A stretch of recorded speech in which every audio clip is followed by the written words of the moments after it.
I'm thinking very much about transformation and veils, because this is what it's all about, really, life. This is on the veil of Isis. I love her great words. I am she who was, and is, and shall be.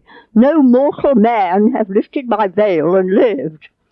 Overwhelmed by various disclosures about people's personal lives in our country, Ireland, including the highest priests and rulers, I feel in the mood for disclosure. I felt, that is. Let the truth shine forth.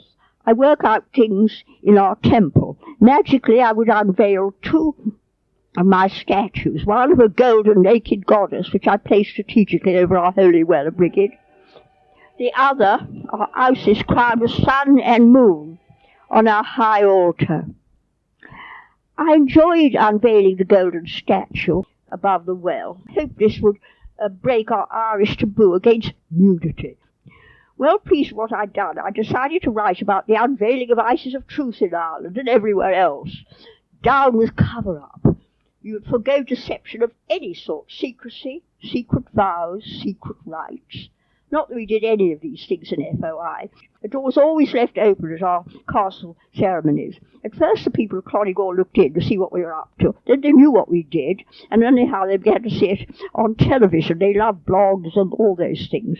But as so often happens, when I prepare to show forth a good idea, the opposite gives me a startling shock. I found that the lighting we put in instead of candles made, somebody said, it rather banal, rather ordinary. The light was especially modern light that didn't give shadows. There were no shadows in the even light throughout. Oh dear. Then our wonderful dungeon. Our dungeon was very good for initiations and so forth. But suddenly it had sort of got boring. And so I really wondered sort of what was happening. And then, the life the fun seemed to go out of everything. And then suddenly I thought, no, I'm not having this. We want light, we want darkness. Light and darkness are one. So I put in spotlighting, very dark shadows, and things began to pep up.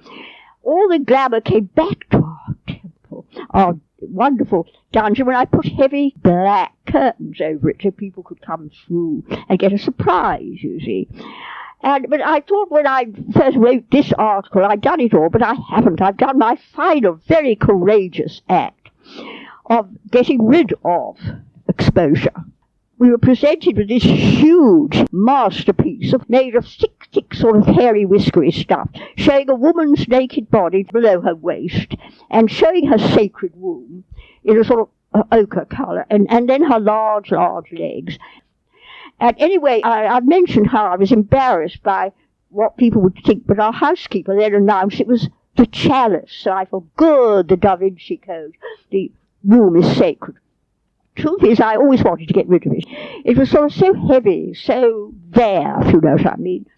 And so, last week, I was looking at a blue veil, a very, very large lot of blue cotton cloth. And to my amazement, I saw a goddess's head drawn in it on upside down. So I turned it round. I felt very embarrassed. An artist had given me a huge sort of curtain, masses of blue material, with a sea goddess drawn in on it. But it was black on dark blue, and I hadn't noticed. And I put it upside down, so I put it the right way up. And then I thought, well, this is beautiful. This is a lovely artist. And I began to highlight it so people could see it. I had it lying flat. Well, was I to push it? It was huge. Now, I dare say my dear brother, my nephew, I should say, David, were on this plane. He'd certainly stopped me. I mean, I wouldn't have dared do the things I'm doing now.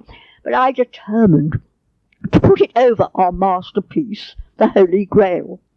And so I worked away after supper, right on into the night. I climbed dangerously, as usual, over the well, stood on my tiptoes, and I found it tucked in very nicely over the great tapestry. In fact, it was more of it.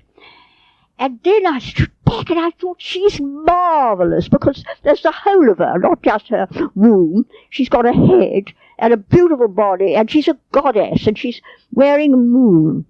And I sort of added blue and green and white, and I began painting her, filled with inspiration. But I felt very nervous at what I'd gone and done. You know how people are about works of art, and I'd gone and covered up this. And I was delighted when somebody said, it's magnificent. Somebody said, the goddess has come into her temple. And so I realized that she was the veil. And somebody said, this will help with the oil slick. We can work now on all this oil. We have the sea goddess.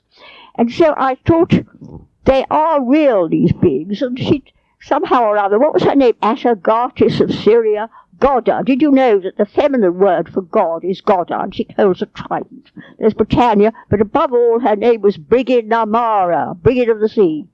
So I thought you'd like to know that.